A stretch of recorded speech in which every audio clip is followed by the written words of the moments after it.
রাশিয়ার president Vladimir Putin বলেছেন, ইউক্রেনে যুদ্ধবিরতি নিয়ে যুক্তরাষ্ট্রের প্রস্তাবে রাশিয়া সম্মত, তবে যে কোনো যুদ্ধবিরতিতে সংঘাতের মূল কারণগুলোর সুরাহা করতে হবে। এছাড়া অনেক বিষয় নিয়ে বিস্তারিতভাবে আলোচনা করতে হবে। 2022 সালের ফেব্রুয়ারিতে ইউক্রেনে হামলা শুরু করে রাশিয়া। এর মধ্য দিয়ে স্নায়ুযুদ্ধের পর থেকে পশ্চিমাদের সঙ্গে মস্কোর সবচেয়ে বৃহৎ সংঘর্ষের সূত্রপাত হয়।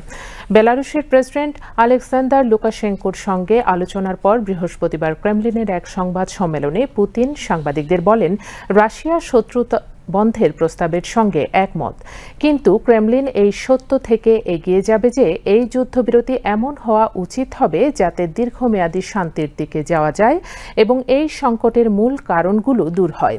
2024 সালের মাঝামাঝি থেকে রুশ বাহিনী ইউক্রেনে অগ্রসর হচ্ছে। ইতিমধ্যে ইউক্রেনের প্রায় 1/5 ভূখণ্ড নিয়ন্ত্রণে নিয়েছে রাশিয়া। মার্কিন প্রেসিডেন্ট ডোনাল্ড ট্রাম্প বলেছেন, 3 বছর ধরে চলা যুদ্ধ বন্ধ চান তিনি। গত বুধবার হোয়াইট হাউসে ট্রাম্প বলেন, তিনি আশা করেন ক্রেমলিন 30 দিনের যুদ্ধবিরতির মার্কিন প্রস্তাবে সম্মত হবে। ইতিমধ্যে ইউক্রেন এতে সমর্থন জানিয়েছে। এদিকে ইউক্রেনের প্রেসিডেন্ট ভলোদিমির জেলেনস্কি বলেছেন, যুদ্ধবিরতি প্রস্তাব নিয়ে পুতিনের প্রতিক্রিয়া ম্যানিপুলেটিভ। দ্রুত শান্তি চুক্তি করতে রাশিয়ার উপর আরও নিষেধাজ্ঞা আরোপের আহ্বান জানান জেলেনস্কি। বৃহস্পতিবার সন্ধ্যার ভাষণে জেলেনস্কি বলেছেন, পুতিনের পূর্ব শর্ত যুদ্ধবিরতি চুক্তি হতে দেবে না। এ সময় তিনি অভিযোগ করেন, রাশিয়ার জন্যই সবকিছুতে বিলম্ব হয়।